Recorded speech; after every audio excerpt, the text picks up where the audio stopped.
Ang best friend kong hindi ko dapat magustuhan. Uy, Sofia, bilisan mo, malilate na tayo. Napairap si Sofia habang nakasakay sa mamahaling kotse ni Ethan. Kasalanan mo to. Kung hindi ka dumaan sa bahay para mangulit, hindi tayo malilate. Ngumisi si Ethan.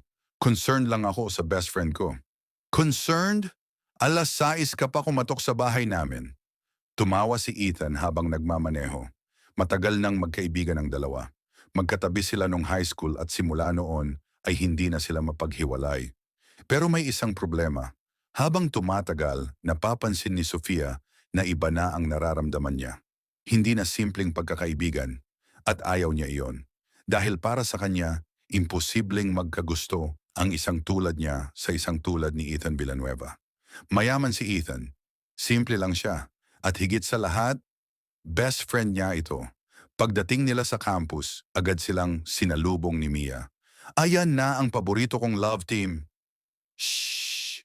Sigaw ni Sofia. Tumawa si Mia. Love team daw.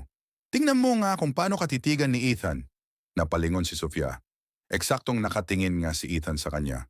Nang magtama ang kanilang mga mata, ngumiti ito. Biglang uminit ang pisngi niya. Hay nako, bulong niya. Mukhang magiging mahirap ang semester na ito.